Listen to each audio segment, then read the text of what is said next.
Hello students, अब हम पढ़ेंगे एक्सचेंज रेट के बारे में। Chapter number 11 pearls Arihant economy for UPSC का चैप्टर है ये, एक्सटर्नल सेक्टर। तो इससे पहले मैंने आपको बीओपी, बीओटी और capital account and current account के बारे में सारी इन्फॉर्मेशन दे दी हैं। चलिए स्टार्ट करते हैं। जो एक्सचेंज रेट होता है, देखिए किसी भी करेंसी का जो प्राइस होता है वो दूसरी किसी भी फॉरेन करेंसी के प्राइस में कहाँ बैठती है, उसकी कितनी वैल्यू है, that is called exchange rate. जैसे कि सिंपली समझेंगे हम, इंडिया की जो 1 रुपया है इंडिया का, तो 80 रुपये इंडिया के जो होते हैं वो होता है $1। यानी कि डॉलर की वैल्यू ज़्यादा है, 80 टाइम्स ज़्यादा है इंडिया के रुपये के हिसाब से। तो 1 रुपी इज इक्वल टू क्या होता है, 1/80। तो यानी कि $80 होते हैं आपके, 80 रुपीज़ होते हैं आपके $1 के बराबर। तो दो वे में हम देखते हैं इनको, टू वेज में। Amount of domestic currency required two by 1 unit of foreign currency, यानी कि आप फॉरेन करेंसी अगर 1 यूनिट खरीद रहे हैं तो आपको 80 रुपये पेमेंट कर रहे हैं। और जो कॉस्ट होती है फॉरेन करेंसी की, तो अगर वो इंडिया में कोई भी चीज़ यहाँ पे परचेज़ कर रहे हैं तो 80 रुपये की चीज़ वो सिर्फ $1 में परचेज़ कर सकते हैं। तो ये होता है एक्सचेंज रेट। ये क्या इंडिकेट करता है, ये इंडिकेट करता है जो वैल्यू है डॉलर की वो 80 टाइम्स ज़्यादा है रुपये की वैल्यू से। और जो ये वैल्यू होती है वो चेंज होती है किसकी बेस पर, मार्केट फोर्सेस के बेस पर, कि कितनी डिमांड और सप्लाई है किसकी, डॉलर की या दूसरे फॉरेन करेंसी की, उसके अकॉर्डिंग ये वैल्यू चेंज होती रहती है। ऐसा कुछ नहीं है कि 80 रुपीज़ बहुत लंबे टाइम तक चलता है, तो ये कभी भी चेंज हो जाता है according to the market. Conceptual understanding हम देखेंगे इसमें। देखिए ये 75 रुपीज़ हैं, यानी कि रुपये का एप्रिसिएशन हुआ है। अगर डॉलर 75 का हो जाएगा यानी कि रुपये का एप्रिसिएशन हुआ है। कुल 75 रुपीज़ ही देनी पड़ रहे हैं हमको $1 खरीदने के लिए। तो क्या होगा, अगर हमारे जो रुपये है, अगर डॉलर का प्राइस कम होगा तो हमारे लिए रुपये का एप्रिसिएशन हो जाएगा। लेकिन अगर डॉलर महंगा हो गया तो रुपये का डेप्रिसिएशन हो जाएगा, यानी कि रुपये घाटे में होगी। तो डॉलर जो होता है is having high value, dollar की हाई वैल्यू होती है क्योंकि उसकी हायर डिमांड है। आपको पता है कि मोस्टली जितनी भी कंट्रीज हैं सब ने एक मेन करेंसी रखी हुई है, दैट इज डॉलर। तो डॉलर की सबसे ज़्यादा हाई डिमांड है और रुपये वीकर है उसके अकॉर्डिंग। तो डेप्रिसिएशन जो होता है रुपये का वो बताता है, ये इंडिकेट करता है कि एक्सचेंज रेट में डिक्लाइन है। और एप्रिसिएशन जो होता है रुपये का वो बताता है कि एक्सचेंज रेट इंक्रीज हुआ है। ओके, वेरी सिंपल है ये, आप एक बार समझ सकते हैं अगर ना आए हो तो। अब चलो कुछ समझते हैं, कुछ फैक्टर्स जो कि एक्सचेंज रेट को करते हैं अफेक्ट। तो देखिए अगर एक्सपोर्ट बढ़ता है तो अब मैं आपको सिंपली समझाऊंगी। एक्सपोर्ट बढ़ेगा तो यानी कि आपके पास करेंसी आएगी फॉरेन की, यानी कि आपके पास डॉलर ज़्यादा आएंगे। तो क्या होगा, जब आपके पास डॉलर ज़्यादा आएंगे तो आपकी जो वैल्यू है वो इंक्रीज होगी रुपये की, क्योंकि ज़्यादा डॉलर हैं। डिमांड एंड सप्लाई वाला खेल है, ज़्यादा सप्लाई तो वही सस्ता और कम सप्लाई तो महंगा, तो करेंसी अप्रिशिएट होगी। अगर आप इंपोर्ट ज़्यादा कर रहे हैं यानी कि आपको अपने डॉलर ज़्यादा देने पड़ रहे हैं बाहर, अगर आप बाहर ज़्यादा डॉलर देंगे फॉरेक्स रिजर्व कम हो जाएगा, करेंसी आपकी डेप्रिसिएशन में पहुंच जाएगी। इसके बाद फॉरेन इन्वेस्टमेंट, अगर फॉरेन इन्वेस्टमेंट ज़्यादा है, एफडीआई या एफपीआई, तो यानी कि डॉलर हमारे पास ज़्यादा आ रहे हैं, लोग डॉलर की फॉर्म में ही तो करेंगे ना हमारे यहाँ पे इन्वेस्टमेंट। लेकिन किसके थ्रू हो सकता है, ये किसके थ्रू इंक्रीज़ किया जा सकता है, अगर हम ईज़ ऑफ डूइंग बिजनेस करें, यानी कि ऐसी नीतियाँ अपनाएं कि ईजीली लोग हमारे यहाँ बिजनेस कर पाएँ। मेक इन इंडिया, अगर हम आत्मनिर्भर भारत बने, ज़्यादा इम्पोर्ट ही ना करें। एफडीआई का को लिबरलाइजेशन कर दें, यानी कि इजीली वे में लोग इन्वेस्टमेंट कर पाएँ, तो इससे फॉरेन इन्वेस्टमेंट हमारे यहाँ पर बढ़ती है। इसके बाद इंटरेस्ट रेट इंडिया में देखिए, फर्स्ट रोड साइड देखेंगे, अट्रैक्ट फॉरेन इन्वेस्टमेंट। जो इंटरेस्ट रेट है इंडिया में वो अट्रैक्ट करते हैं किसको, फॉरेन इन्वेस्टमेंट को। यानी कि इससे क्या होता है, करेंसी एप्रिसिएशन। जैसे यूएस फेडरेशन जो है उसने इंक्रीज कर दिए इंटरेस्ट रेट, ये क्या करेंगे, ये लीड करेंगे capital outflows from India and thus resulting in depreciation of currency. अगर यूएस फेडरेशन क्या करता है, इंटरेस्ट रेट को इंक्रीज कर देता है, तो इससे क्या होगा, इससे जो कैपिटल आउटफ्लो है वो क्या हो जाएगा, वो हो जाएगा आपका डेप्रिसिएशन, उससे हो जाएगा करेंसी का।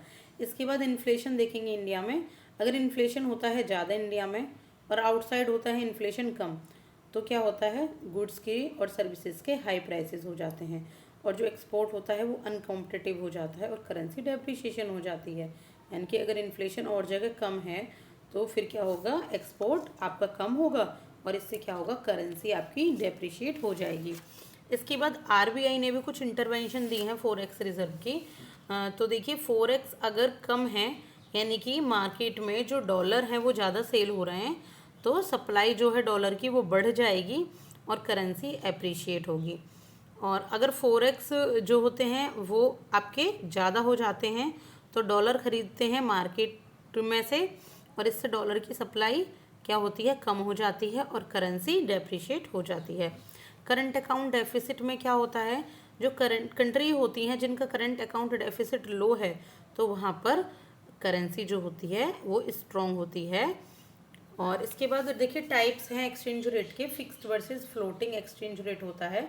फिक्स एक्सचेंज रेट क्या होता है, ये फिक्स होते हैं कि किसके लिए, हार्ड करेंसी के फॉर्म में होते हैं जैसे डॉलर और गोल्ड।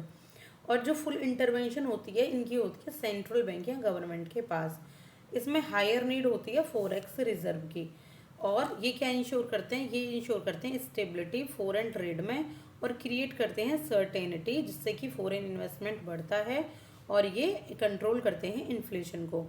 इसमें अटैक के लेस चांसेस होते हैं, यानी कि ऑनलाइन तो ये मनी होती नहीं है, सीधे सीधे आपके पास अकाउंट में होती है यानी कि फॉरेक्स रिजर्व के रूप में। जब ये वैल्यू फॉर डोमेस्टिक करेंसी की जब घट जाती है तो इसको क्या कहा जाता है, डिवैल्यूशन। फ्लोटिंग ईआर क्या होती है, ये वो रेट होते हैं जो कि डिमांड एंड सप्लाई के अकॉर्डिंग फॉरेन एक्सचेंज मार्केट में बढ़ते और घटते रहते हैं।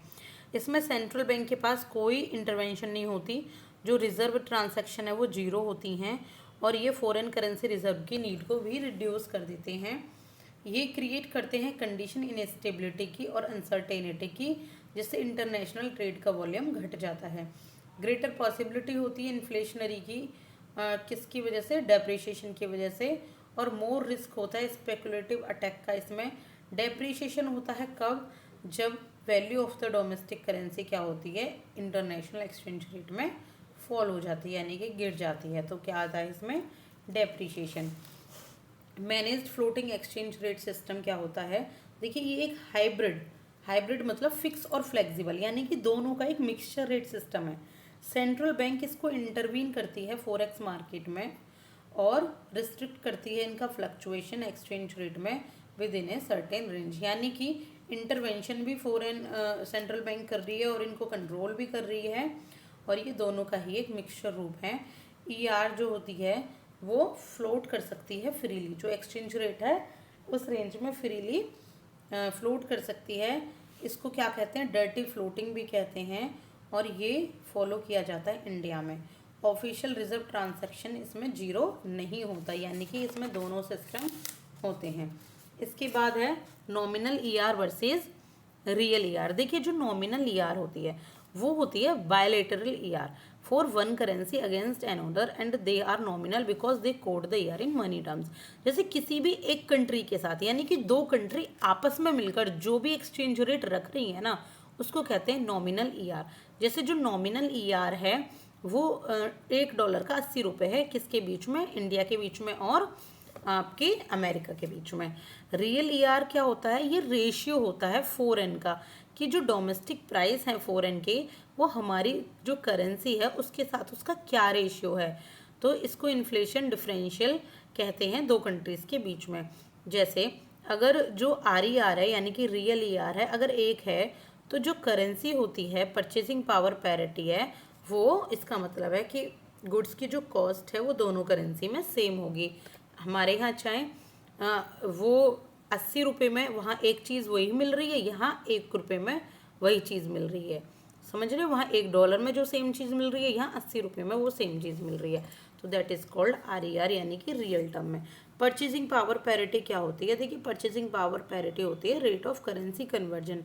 यानी कि किस दो कंट्री या दो से ज़्यादा कंट्रीज़ के बीच में जो भी आपकी परचेजिंग पावर होती है एक दूसरे के बीच में, जो डिफरेंसेस होते हैं करेंसीज के जब वो ख़त्म हो जाते हैं वो इक्वल हो जाते हैं तब होता है परचेजिंग पावर पैरिटी।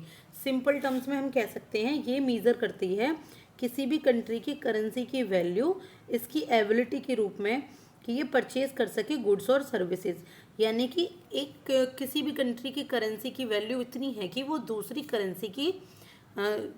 करेंसी में या दूसरी कंट्री से वो सामान खरीद सके, तो that is purchasing power parity.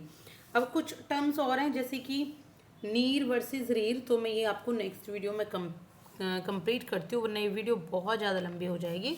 उसके बाद हम पढ़ेंगे करेंसी कन्वर्टेबिलिटी और फिर ये चैप्टर जल्दी ही आपका कंप्लीट हो जाएगा। Thank you so much, like and subscribe for more video. Thank you.